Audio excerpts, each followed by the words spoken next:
Well, let's get started then. My name is Peter Feaver, and my colleague Kenneth Geers to my left. I want to say up front that I have heard every joke that can be made about my name, just in case anyone wants to test me on that. I've probably heard it. I'm not a computer security professional. I don't even play one on TV. I'm a political scientist.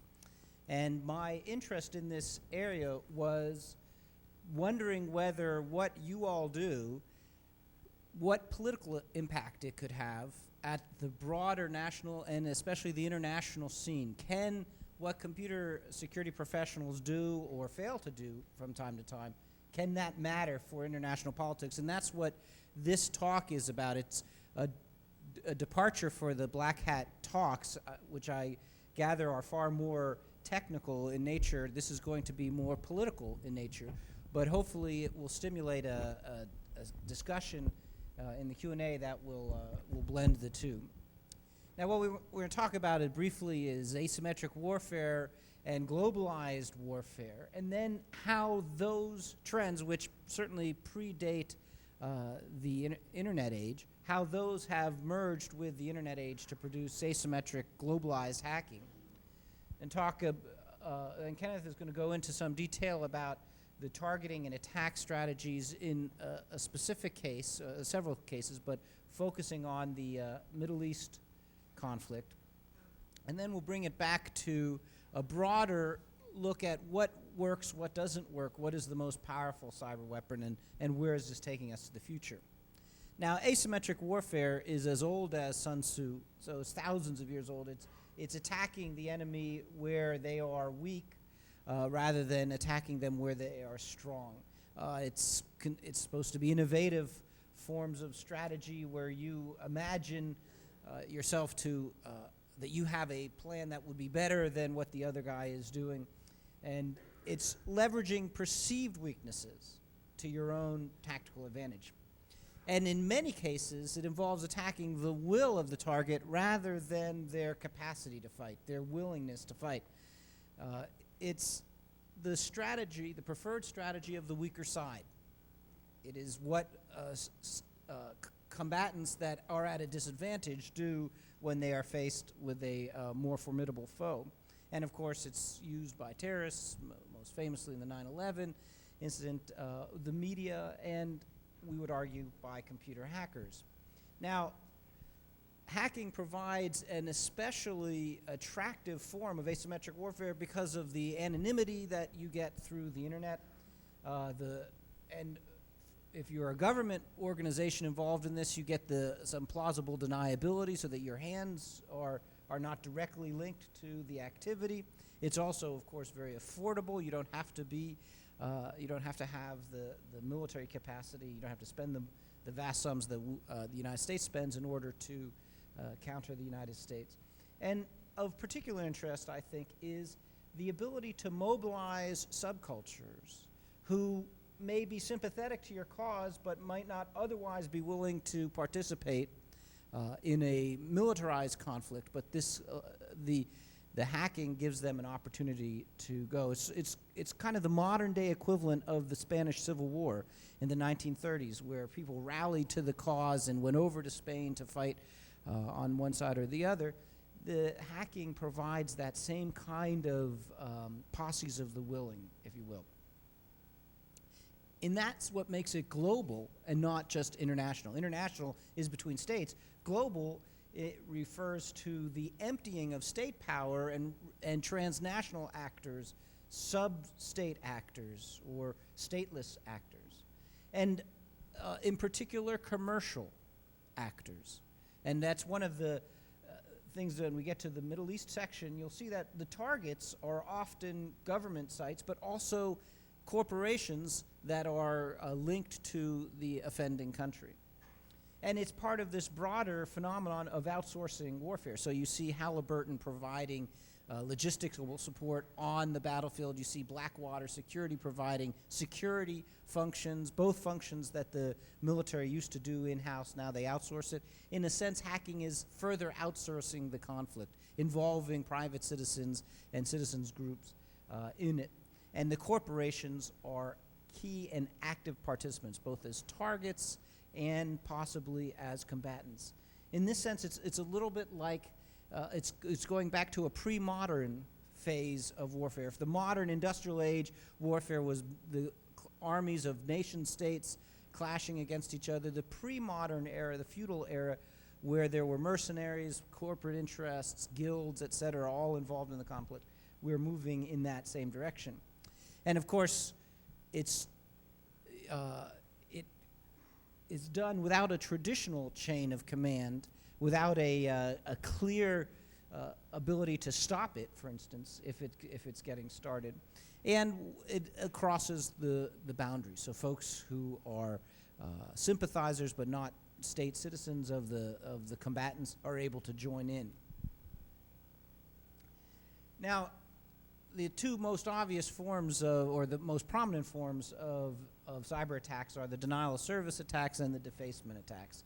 And for this reason, businesses are often the target. The loss of revenue for the business, that's the key vulnerability, and for the governments, it's the loss of face, it's the embarrassment, it's the shame factor when your computers have been taken over by another party. And of course, raises the questions, the classic problem of security professionals is balancing significant or merely vulnerable sites. And as we'll see in the Middle East case, that those introduce interesting asymmetries on the two sides. And there is a growing development of states doing the hacking themselves, not just private individuals. So when we talk about the Chinese case in particular, we'll talk about involvement by groups that seem to have some level of possible state sponsorship. Most of hacking is just for fun, or for the technical challenge of it. But what's interesting from our point of view is about 1/5 is political, either because it's a cause, say anti-globalization, or the Arab-Israeli conflict, or patriotism, that you feel that your country has been wronged by this other country or by this other corporation, and you are doing this to make a patriotic statement of your love for your country. And that 1/5 is a sizable amount of political hacking. Of course, the challenges are the same challenges that you know better than I do. How do you keep track of who attacked you? How can you trace it back to the source and not just the vulnerability that was exploited, but to get it back to the person who was doing it? And if the hack was state-sponsored, what kind of support are you going to get from the other state in terms of getting subpoenas, getting access to the logs that would be needed to track down this? When it's political and not just criminal, then the problem of enforcement is compounded. So state cooperation at the criminal level is fairly good. State cooperation when it's political is not as good. And of course, we could argue that this is an area where the United States has a special vulnerability. It's not as popular to say this after the Abu Ghraib incidents, but the U.S. is bound by international laws and at least is more vulnerable to the charge when it has violated international laws than the other states. I mean, it was well known that the torture tactics that were used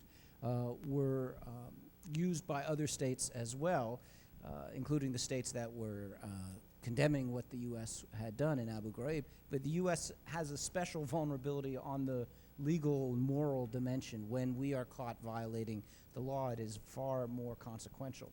And so there puts limits and makes the U.S. again an attractive asymmetric target. If the U.S. approaches it from a law enforcement perspective, there's the added problem of having conducting the investigation so that all of the information can be introduced in a court of law. And you may be familiar with the FBI sting operation chasing down the Russian hackers where they ran afoul of that. These all combine to suggest that if you are disliking the United States, this is an attractive way to express your dislike for the United States and to take a conflict that might have been on a different shore and bring it back to the U.S. And we're going to now take a closer look at what we would consider to be the prototypical example of this phenomenon. The U.S. was not directly involved in this, but nevertheless it's sort of a test bed and a demonstration of how this phenomenon might transpire. All right, let's look at the Middle East cyber war. And one of the aspects about it is there is plenty of conflict, and I guess there always has been and will be, according to most folks, in the Middle East. But lately, this has been a new avenue for participation. And it's been an avenue for participation for a lot of folks who don't live in the Middle East, people who might not volunteer to be a suicide bomber, but can, with one click of a button, allow their computer resources to be used for a denial of service attack while they sleep at night in North Carolina. There's a large Palestinian community, there's a large Jewish community within the United States and elsewhere, and there are lots of folks who have participated in this. What you'll see is that the intensity of the cyber attacks has largely mirrored and mostly followed the intensity of fighting on the ground. I'll show you examples that came in response to kidnappings, suicide bombings, and the like. The core hackers, they're not that many, and a lot of their names are known, and I can show you some pictures and names and websites. The volunteers are well into the thousands, and they, if you might be familiar with the SETI project, in which you can let your computer search for extraterrestrial life in the universe, again, in the background of your processing power. Volunteers provide brute force scanning power, denial of service power, and they really come from just about everywhere. And this is significant because, you know, there's Israel, and then there's the occupied territories. You have the West Bank and Gaza, and who do you think is in control of their internet infrastructure in the occupied territories? It is the Israeli government. So NetVision, the biggest ISP in Israel, obviously is going to hinder a lot of cyber activity coming out of the territories. Here you can see some of the homelands of the volunteers. And okay, so I've put on the left the usual suspects. But on the right, you can see that, you know, Europe, the United States in particular, is the largest player in international politics with the most robust IT infrastructure. Also Brazil, very interesting. Brazil, if you know something about their relations with the United States, a lot of tension there in the past. So Brazil was only too happy to lend their expertise to the pro-Palestinian cause, as well as the Pakistanis here. But here you can find spontaneous alliances that arise, especially in warfare that's conducted via the internet. Let's go on and see some of the sites attacked. Now, you'll notice here that apart from the United States, they're all at least Arab or Muslim or Jewish. And again, for the same reasons, the United States can expect to take shots in just about any cyber conflict because we are at the epicenter both of politics and internet infrastructure around the world. Now, here's a lot of the tools that were used by both sides during the conflict. And it's just kind of interesting to mention a couple of them. Of course, the ping of death, you know, the 164K packet that can crash your older machine. Evil ping was designed expressly for this conflict, and it's a distributed ping of death. WinSmurf was used. One side claimed that it was able to use one 56K modem to bring down a popular pro-Arab site, almanar.org. With this one modem, they were able to simulate 10,000 attacks at once using the amplifying power of broadcast sites. Quickfire, they aimed that at the Israeli Foreign Ministry email server and brought it down, and it took days for it to come back up. Let's look at one in particular. This was a tool that both sides used. FloodNet tools were very popular in 2001. And essentially, you're just, you're making web requests that essentially they will overtax a server's resources and deny that information or that service to legitimate parties. But at the time, this was relatively a novel attack method with the defend tool, in that one of the web security mechanisms was a caching feature. And so, if the same person is asking for the same information within the same 10 minutes, you don't go back, and fetch it from the archives. You just say, hey, why don't you have a look at what you've already got? Well, this method with the defend attack tool, in the script, it kept specifying the current date and time. So, and it would do this once a second. So it would say, no, I don't want, the URL page from a second ago. I want it from this second. And at the time, it defeated web caching security mechanisms. And this tool worked very well. It was responsible for dozens of successful attacks. There were many versions developed, and they were mirrored all over the world. And in some of the places I was looking through the list, it's hysterical. There were even web portals that were in the .to domain. .to belongs to who? Tonga, very good. And Tonga is where? South Pacific. It's an island monarchy in the South Pacific, actively taking part in the Middle East conflict, and I'm sure unbeknownst to them. So this tool is a very simple tool, but very effective at the time. Again, it came along at the right time when the iron was hot and the fighting was intense, and very effective. And the more people that clicked on this button and allowed their computer to take part, the more effective it was. The victims were quite different, and this is interesting. On the Israeli side, in the Middle East cyber war, the unofficial war was begun on the Israeli side, and most of the victims were political, ideological, organizational in nature. They went after Hamas. They went after Hezbollah. These are extremist organizations, some of which were based in Lebanon, and I'll show you in a minute. There was a lot of activity going on in Lebanon at the time that was arousing interest around the world, but in particular in Israel. And if you've ever been there, you know how intense life is there and how they live from minute to minute based on the news. So they were going after organizational extremist sites. They branched out toward government sites in the states surrounding them, in particular to Iran and Lebanon. Pro-Palestinian sites, on the other hand, they had the targets were such that the pro-Israelis probably wish they'd never started the conflict in the first place.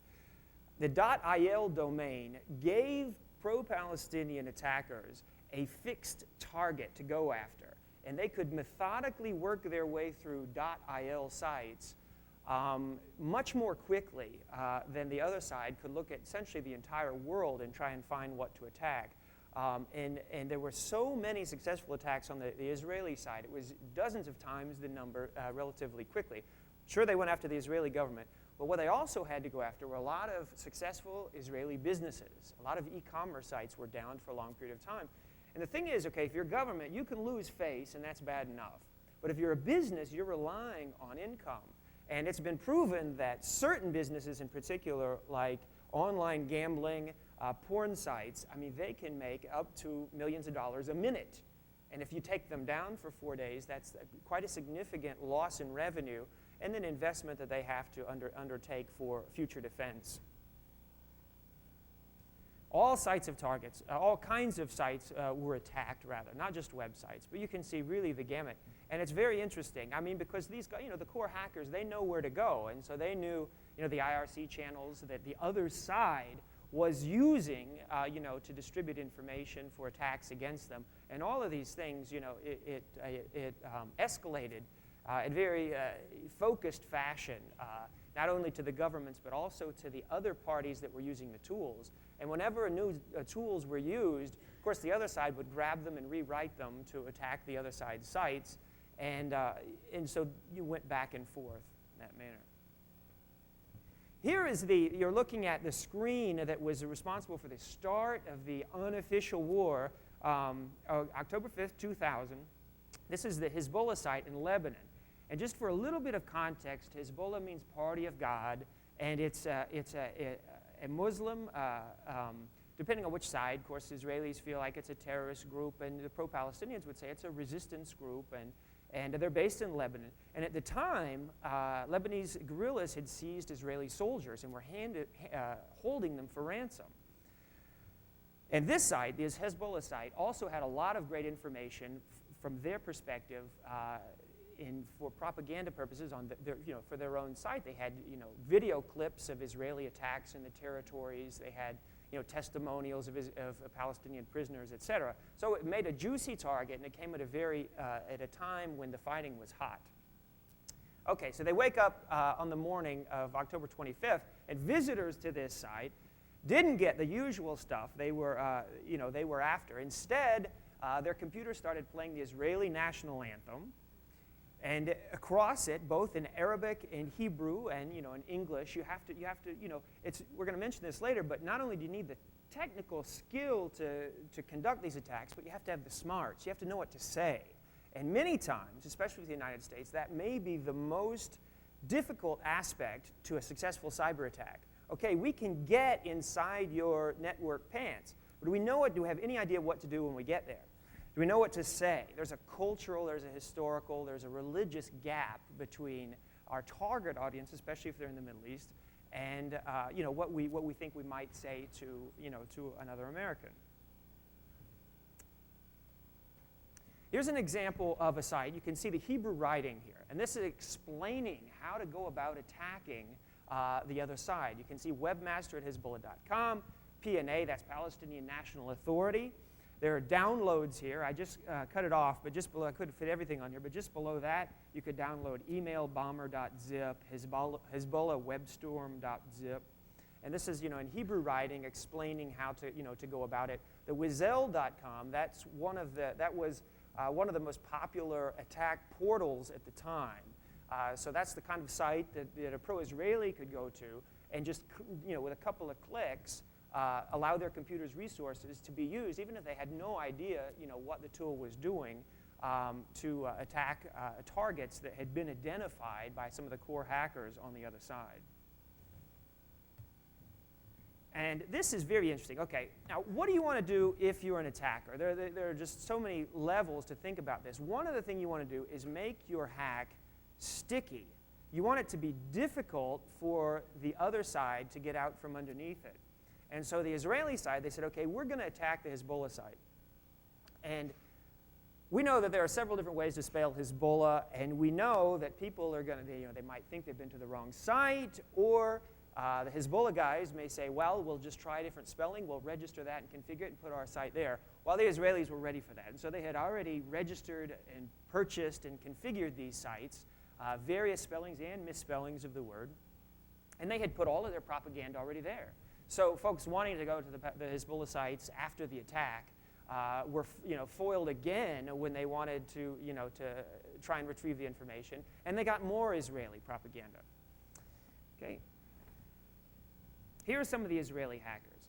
Now, in the past, before the Arab-Israeli hacker war really got going, these guys were mostly known for attacking U.S. sites, and this really annoyed the pro-Palestinians to no end because they felt like these guys hadn't come under enough censure from our side for what they had done in the United States. The two at the top, Derry Schriebman and the analyzer, that's Ehud Tannenbaum, both of those guys, it's funny, the first Gulf War and the second Gulf War, both of them at 18 years of age, conducted successful hacks of the Pentagon, and both of them, eventually caught for this. The second one, the analyzer, actually, he had 47 FBI agents at one time trying to track him down. If you can imagine the cost in that alone to the United States, tying up so many agents for a period of time. And of course, all of these guys, especially the analyzer, what they did, they wound up going on to start their own computer security firms once this was over. But it was very interesting. One of them, Tannenbaum, he started this 2XS site, and they wound up sending out letters all around Israel once this got going, and they were necessary for the reasons I was telling you earlier. They sent out letters saying, you have security problems on your site. They were scanning the .il domain. They said, we can protect you from hacks by malicious attacks coming from Islamic groups. And they signed it White Hatted Hacker Group. Eventually became this company. But they realized this. They posted a lot of the hacks and defacements on their site, and so they were drumming up business from this hacker war. The Israeli Internet Underground, I'll just mention lastly, this was a group of ethical, anonymous individuals from Israeli tech firms.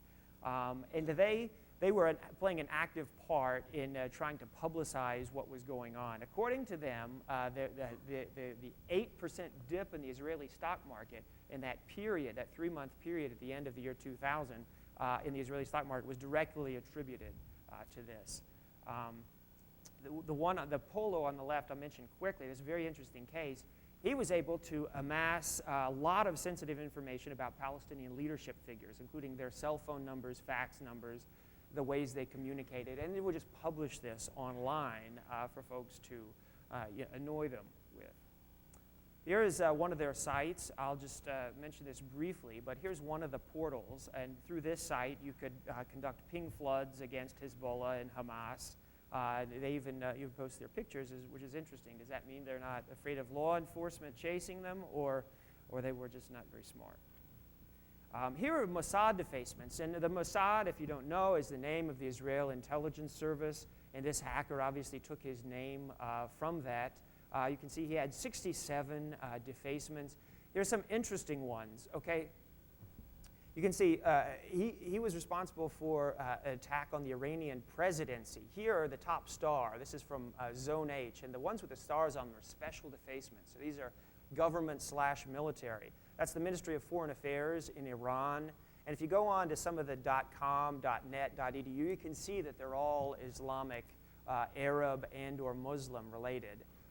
They go to Pakistan as well as Iran. QA is Qatar. The targets that they went after, you'll find that they were very close to the fighting on the ground. We mentioned Hezbollah and Hamas. They moved to Palestinian National Authority and then off to Iran. The Hamas attack is very interesting because it increased some speculation that Israeli intelligence might be involved in this. Hamas had extreme difficulty ridding itself of this attack. They were down for days. Folks who wanted to go to the Hamas website, they wound up on lesbiansex.com, rawsexvideos.com.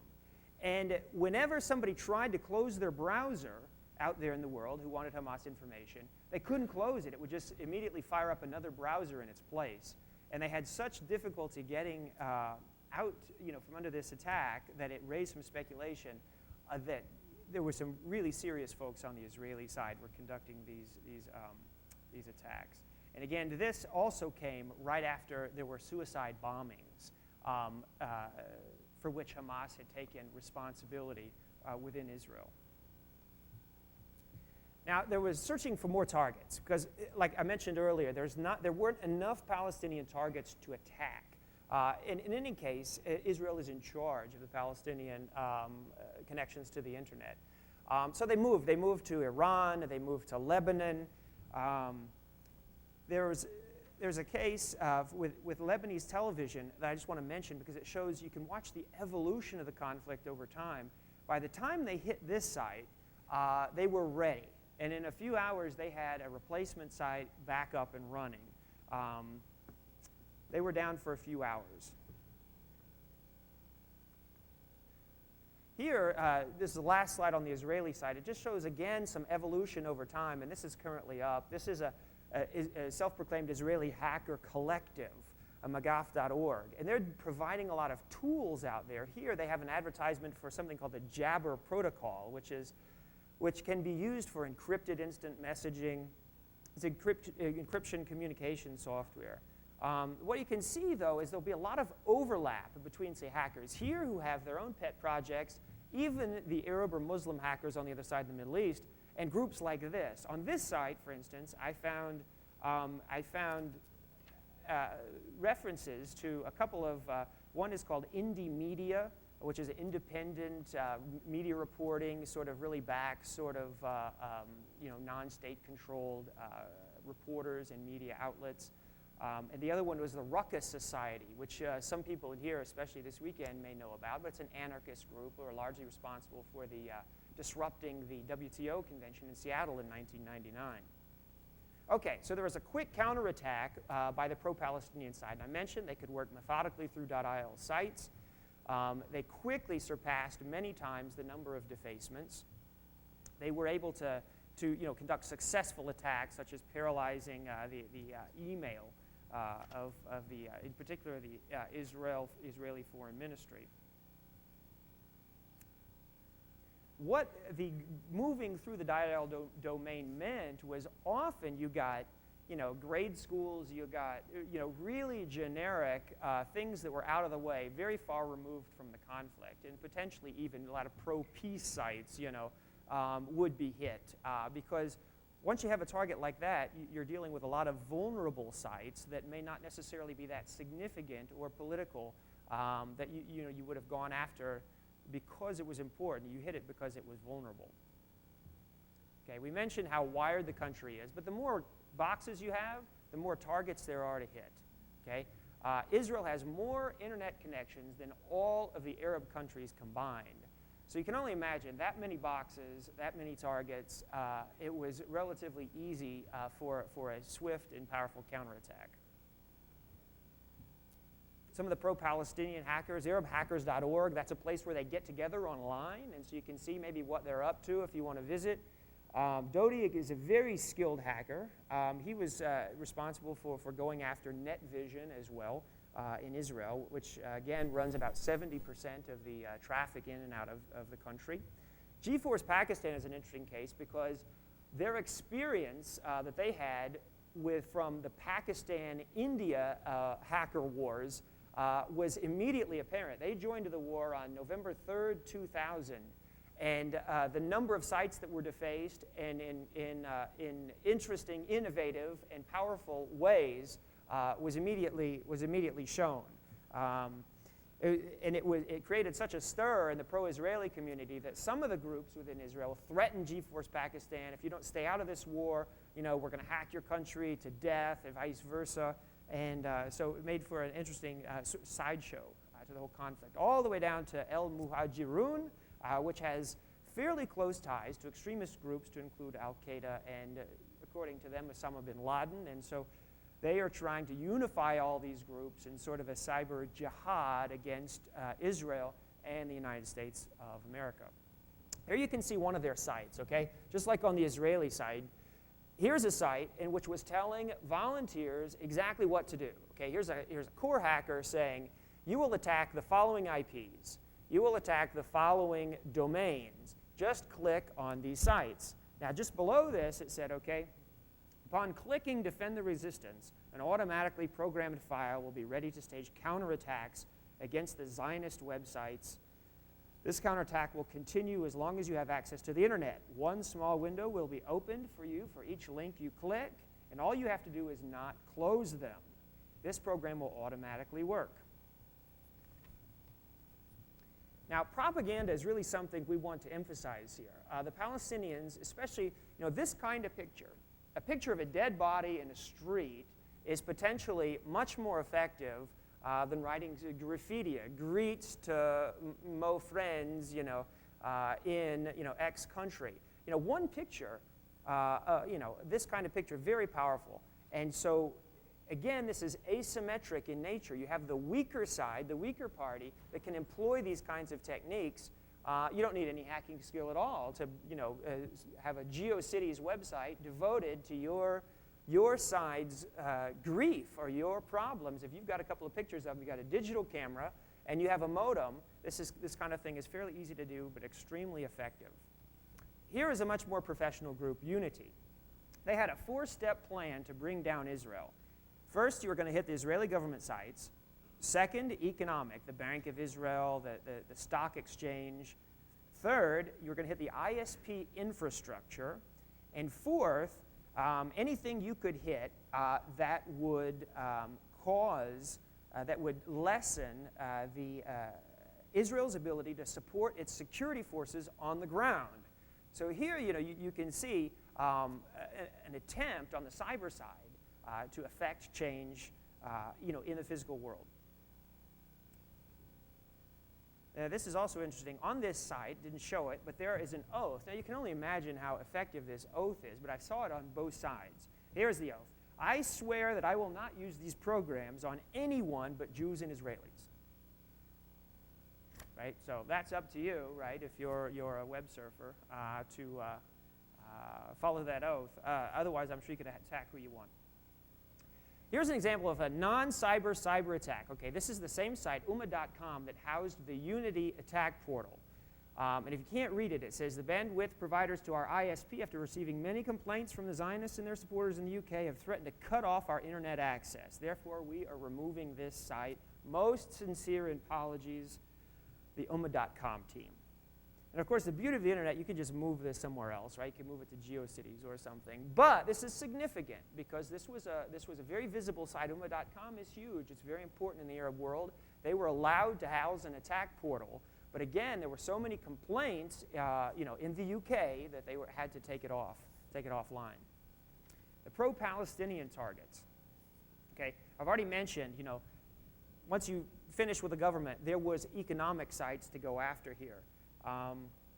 They ranged from very sophisticated attacks to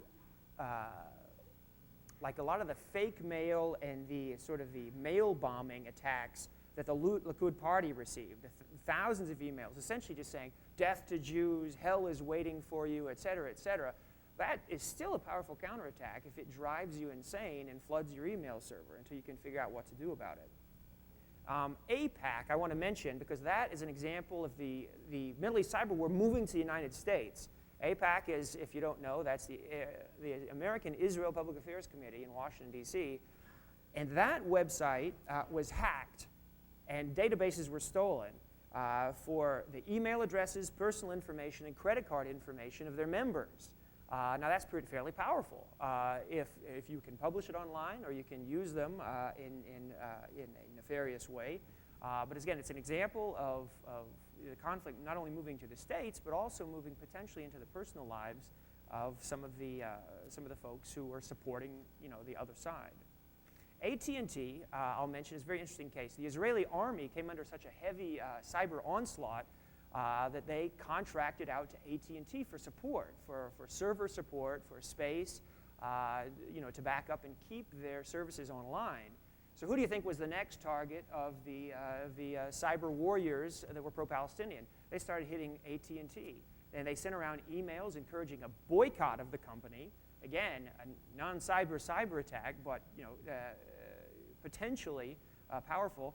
GeForce Pakistan started rerouting traffic from AT&T to its competitor Quest. So again, AT&T had to decide. They had a decision to make. Holy cow! Are we going to continue with this, or are we going to give up? And in this case, they decided they were just going to have to batten down the hatches and stick with their plan and support the Israeli army, and fight it out themselves. So it's an example of also a company jumping right into the cyber war. Moving back from the Middle East to the United States, the U.S., as Kenneth indicated, became involved in this, not just as a supporter of Israel, but now as a target. And as the largest player in international politics, the most robust information technology system, the U.S. is an extremely attractive target for this kind of assault. We should emphasize that this is not weapons of mass destruction. This is not going to bring the United States to its knees in terms of economic impact, large-scale economic impact. On the other hand, the U.S., it can have considerable localized effect. And as we'll see in a moment, the propaganda side, it can be quite devastating. The interesting thing about the Middle East cyber war was the way that the cyber conflict mirrored in a dismal way the conflict that was going on in the kinetic realm.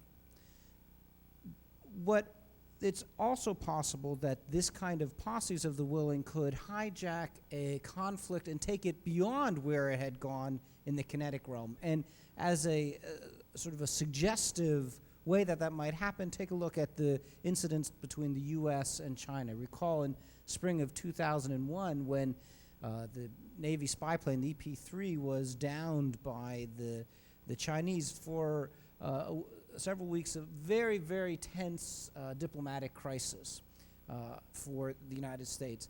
Not quite at the level of the Cuban Missile Crisis, of course, but nevertheless a very intense diplomatic challenge for the United States. And that political contest inspired hacking and counter-hacking from Chinese and the U.S. So the Chinese built portals for attacking the United States. U.S. Patriotic hackers established portals for attacking China. One particularly effective one was Poison Box. We don't know who that person is, but if we think someone out there today or tomorrow might know, and let us know if you can clue us in on that. But here was an example of escalating a crisis that the governments were trying to tamp down, but this had, as more and more people got involved, it had the potential of accelerating a crisis, throwing gasoline on the fire. And just imagine the Cuban Missile Crisis, which was happening when by small groups of governmental officials were deciding both sides and the rest of the world was watching. They had a hard enough time shutting down that crisis short of war. When there are many, many other actors involved with their own agendas and certainly not necessarily responsive to governmental decree, the problem can be intensified. What's interesting is that the Chinese side may be more responsive to governmental decree than the American side. On the anniversary of that downing, they had promised a anniversary attack, basically, in 2002. And within a short period of time, a couple days before that attack was scheduled to take place, it was stopped. The lead elements in the group said, we will not do this, and no one did it. So there was a much more centralized command and control system, at least on the Chinese side, possibly responding to governmental pressure, because at that point the Chinese did not want to revive the Chinese government did not want to revive the conflict with the United States. Now, there's a perception reality problem in this area. In the early days of the internet age, there was a lot of hyperbole about how cyber warfare was going to replace kinetic warfare, and it was going to supplant the traditional forms. And it's quite obvious that that hasn't happened yet, and it probably won't happen.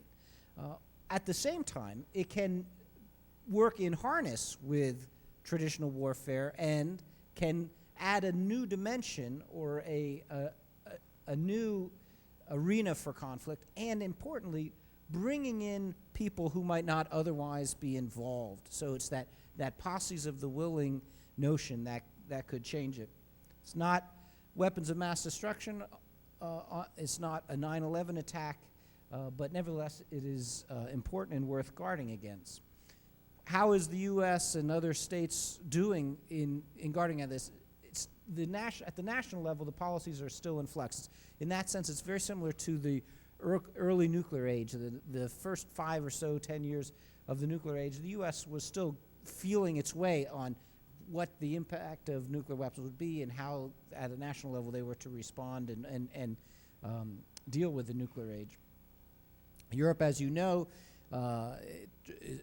did the somewhat King Canute effort of trying to stop the tide and say it'll absolutely stop it all. The U.S. has a much more laissez-faire attitude. It's unlikely that international agreements with any bite to them will be established. And certainly, if they have bite to them, be unlikely that they would be enforced at a level that would make a difference. And so you see a tremendous temptation for the government to get involved, saying if we can't stop this with treaties, maybe we should be involved ourselves, including perhaps encouraging white hat hacking. Can these things affect kinetic military operations? Well, it can certainly affect in the run-up to the conflict through compromising intelligence collection, which we now know is even more compromised than we thought. You can mess with the threat, the indications and warning, and importantly, propaganda. And propaganda and a new domain that is becoming available just in the Iraq War is the phenomenon of military blogs. So blogs that are by military guys while they're deployed in the combat theater, an opportunity to go in and poison those logs and basically put in propaganda that would back your side. In the U.S.-Chinese case suggests the possibility that these could spin out of control and get out of the government's control. And in this sense, it's reminiscent of the East India Company and its effect on the British Empire. I don't know if you're familiar with the history, but the East Indian Company was a private or a quasi-private commercial enterprise that was had a license from the British government to operate in India, but it was a private firm. And gradually, on its heels came Christian missionaries. And in 1857, the company got into trouble because there was a rumor started that they were going to force the sepoys, who were the Indian troops that they had hired to help police India, to force them to use musket balls or packets that had been dipped in pig grease. This was not true. This was a rumor, but it spread quickly, led to the the uprising of 1857. Too big for the business to handle, so they call in the British military force, British government. British government came in, and as a result of that, the Queen Victoria became Empress of India. It was private, semi-private, and commercial enterprises dragging Britain into a formal conflict and then eventually the formal takeover of India. Similar dynamics, we would argue, could be in play with the cyber conflict in today's world. And in sort of a move back to the pre-modern or to the feudal period of business, private groups, and where the state has not the monopoly on the legitimate use of power. What's the most powerful form? It's propaganda. And this, of course, is the infamous photos of the Abu Ghraib torture. And these were real photos of real torture. But interestingly, you can also have faked photos. And they doctored photos of British soldiers doing this. They were fake, but nevertheless had the same impact in Britain, somewhat less of an impact on Britain than it had in the United States, but nevertheless profound impact on Britain, even though they were just faked photos. And we would argue that this form of cyber propaganda, if you will, was the most damaging, probably more damaging than all other forms of cyber attacks on the United States since the beginning of the internet age. You see, just in recent months, the groups hacking onto a site so as to post the beheadings of the hostages in Iraq, and one was a site in California, the other one was a site in Arkansas. Corporate bounties, of course, going after hackers, likewise, and the idea of what your business, I shouldn't be telling you about your business, but of corporate espionage and counter-espionage. Where will this go? Just wrapping up now. We think that this phenomenon will increase. We think that the next time the U.S. is in a crisis with whatever state, there will be a cyber component to it that will be involved, not just state-directed, but be beyond the state control. Likewise, we're convinced that the sophistications of the attacks will increase. There's a trend over time, and within each incident just within the one case, a trend towards greater sophistication as it goes. And a question for the group would be, will traditional activists and extremists begin to work with hacker groups? The anti-globalization forces is often put forward as the locus of where this would join up. And why don't we leave it there and take questions from the audience? Yes, sir.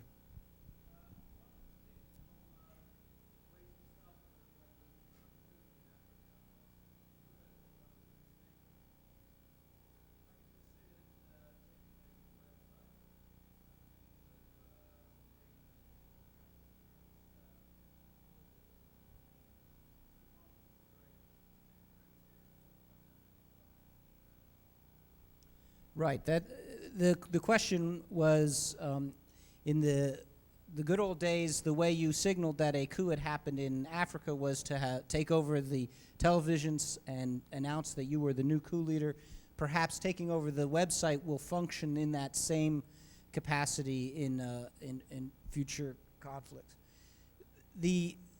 I think it won't have the exact same effect as taking over the television station, because to do that, you actually had to have physical control on the ground, whereas, as you know, you can take over websites without physical control of it. So I suppose it won't function the exact same way, but it will be a form for taking over and promoting propaganda on this, and I would see it doing in that capacity.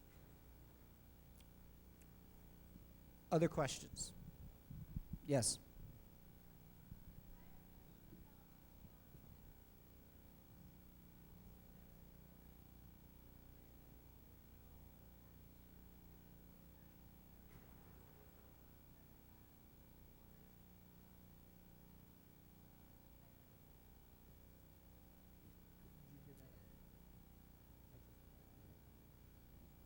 The question was coordination between physical and cyber attacks?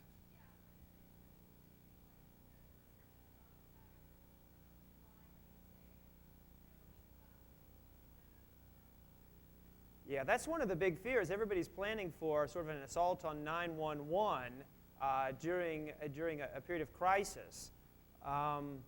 That is a very good question. I have had people tell me that the great blackout from a couple years ago in New England was entirely doable from a hacker's perspective. And I think that from a defensive perspective, you have to assume that the adversary is working on such plans, even if we haven't seen it. In Australia, there was the case of the ex-sewage worker flooding.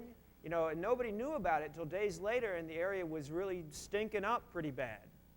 And the guy had, once he had left his business, I think he had flooded, or he had somehow hacked into the system and ruined some of the set false settings. I think that some of the things I can think of, it depends on, a lot of it is social engineering. And a few weeks ago, for instance, when there was going to be a commemoration of the Tiananmen Square attacks in Hong Kong, somebody got a hold of the email addresses of all the folks who were planning on participating and organizing and showing up at the event, and they all received an email on the eve of the event saying that the event had been canceled. So I think some of it involves, again, we think that the United States probably is well behind the curve on being internet savvy. And the thing is social engineering techniques combined with a technological skill can exponentially increase the power of an attack. And that is something you have to take into account. And even if we haven't seen examples of it yet, I think you have to imagine them planning for that, those sorts of attacks in the future.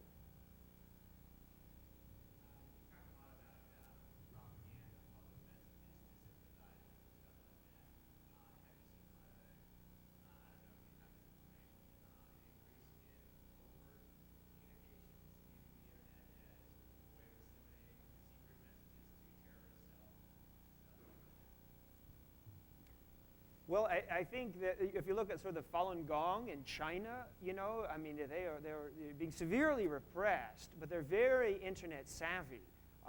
And we have definitely seen indication that they are communicating with such, you know, covert channels. Covert channels are very hard to find because by definition, they are going to look like real traffic, stuff that you can't watch for, you can't write, you know, rules for, in your firewall, your IDS, and so very tough to find. I think when folks are placed in a corner like the Falun Gong, or if you can imagine intelligence agents stationed overseas, that kind of thing.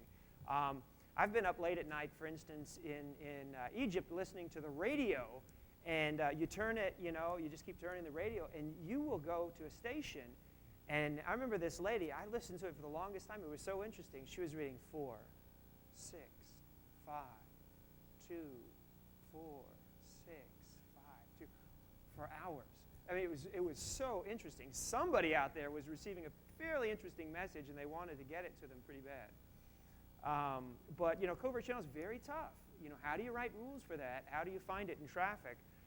You can only imagine that, you know, espionage and that folks who, maybe not WTO protesters, but if you're talking about the kind of persecution that's going on in China with the Falun Gong, they're going to move to that, and they're going to find out ways to communicate for sure.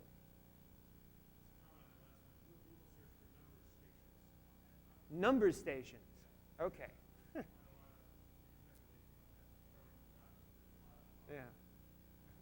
Yeah.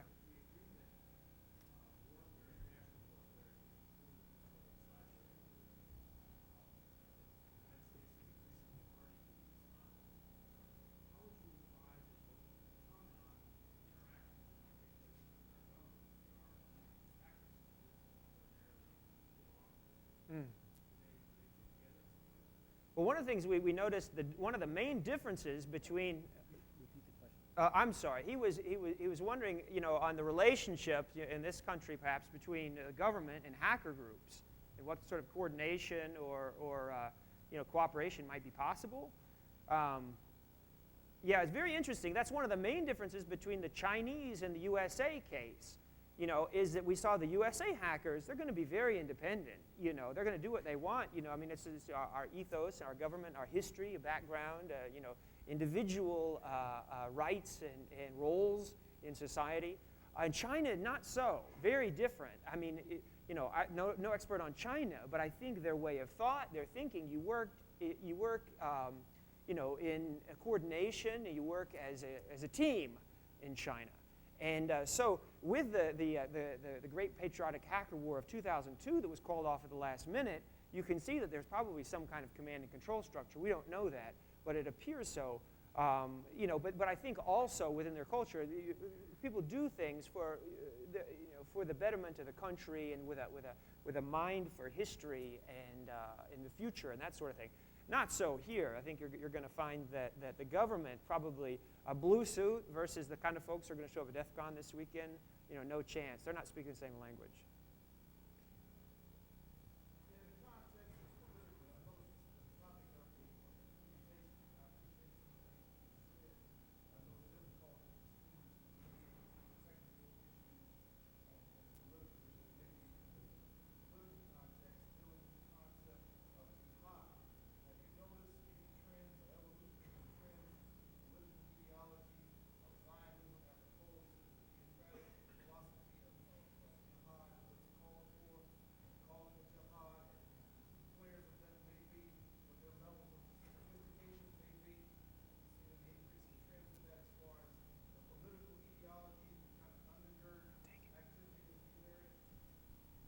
Well, it's a good question you're asking.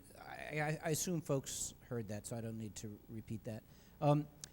One of the interesting things about the ideology of jihad is that it is meant to be mandatory on all believers. So it's a call for everybody. It's not a call for state action. It's a call for individual action. And I think it lends itself very well to this form of cyber warfare for precisely that reason, that provides a logical political ideology for mobilizing individuals to act in a conflict.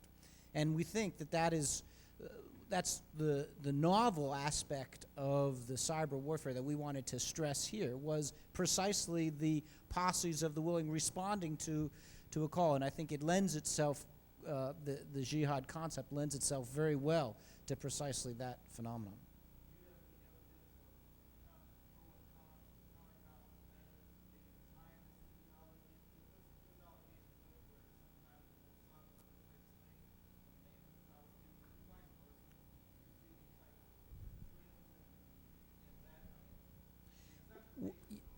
Yes.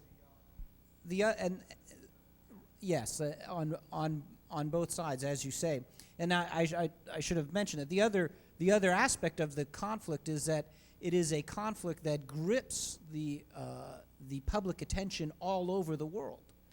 It has a focus far in excess of the human toll. As bad as the human toll of suffering there, it's trivial compared to the suffering in Sudan, for instance, the southern Sudan, which received almost no attention outside of a handful of groups that were interested in it. And so there's 2 million dead, and in the Palestinian-Israeli case, it's several thousand since the Second Intifada. Terrible, but much less. Nevertheless, preoccupying publics and governments all over the world. It is a conflict because both communities have supporters distributed all over the world. It lends itself to this kind of activity especially. Yes, sir.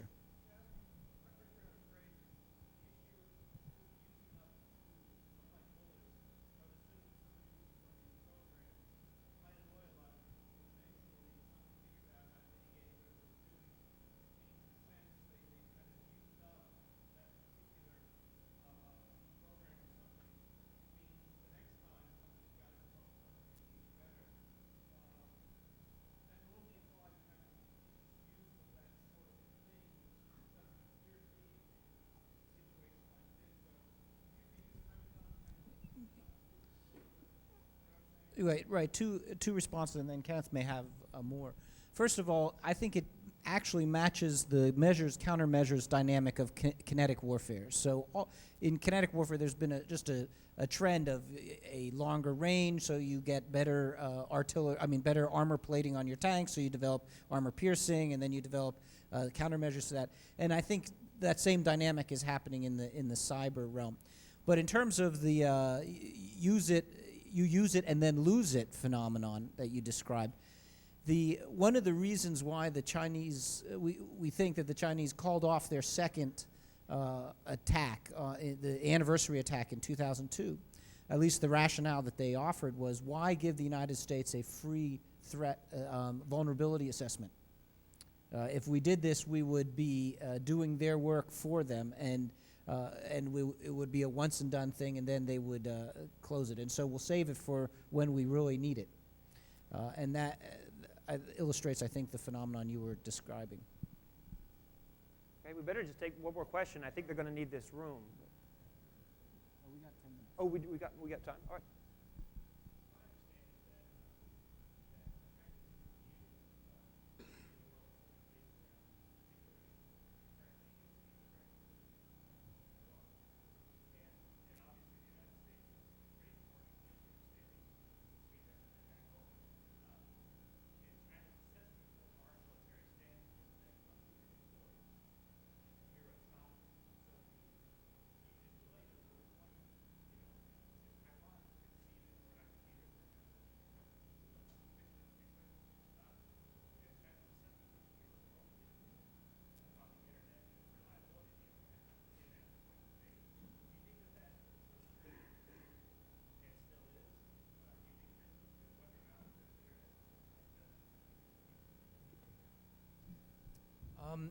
Well, yeah, the question was, what particular vulnerabilities could the Chinese exploit that the U.S. has, in particularly delaying U.S. coming to the aid of Taiwan to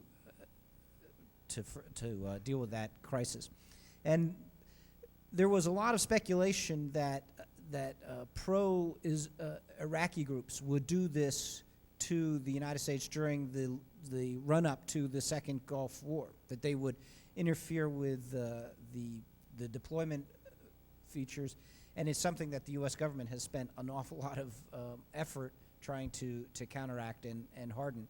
And I think it's generally recognized that there was more snafus imposed by higher-ups meddling in the United States than into the TIPFID and into the deployment than it was from outsiders backing it. Now, it is also the case that Saddam Hussein didn't have many friends, and so it probably was the success that the U.S. had in terms of avoiding significant cyber attacks during the deployment phase is probably owed some to the fact that Saddam Hussein was pretty much alone. And I think you're right that the Chinese, who have invested very, very heavily in this capacity, would be able to do more the next if it came to that against the United States.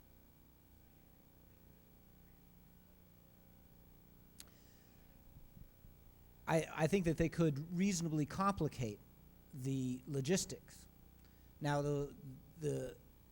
that's why we wanted to emphasize these are harassing, not lethal destruction. But they could complicate the logistics, and then the U.S. would have to innovate on the spot to get around it. My own view is that they wouldn't be able to stop it, but they could complicate it, harass it, and otherwise add friction sort of into the works. But if it comes to that conflict is not going to be decided through a conventional war of attrition. That's going to be decided probably diplomatically, with Taiwan facing extreme economic vulnerabilities on the one hand, or it'll be stopped because of the potential for escalation to the nuclear level. So I would, while the Army has to prepare, or the military has to prepare against a conventional scenario, it seems less likely that it would reach a conventional scenario, that it would be decided diplomatically.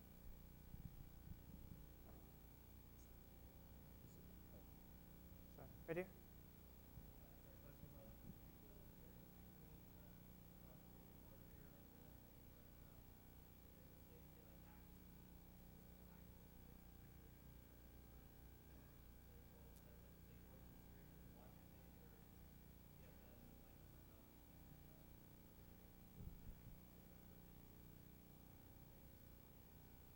The question was hacktivism versus sort of more of warfare, that would be international or interethnic or something along those lines.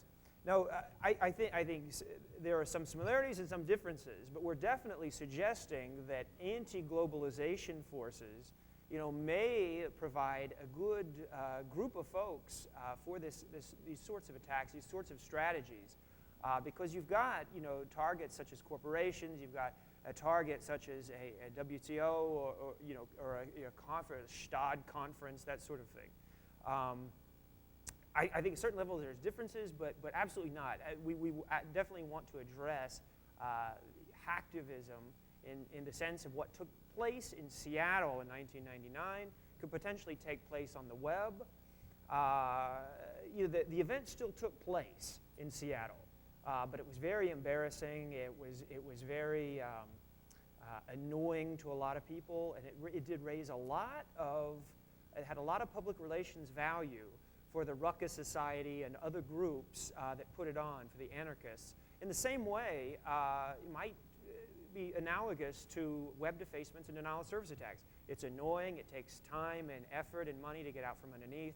It's not going to stop the deployment, but it could delay it, could complicate it, and it could be good for public relations. It could be good for recruiting and for fundraising for that particular group. We're getting the hook signal, and so we'll thank you and leave it there. Thank you very much. Thank you.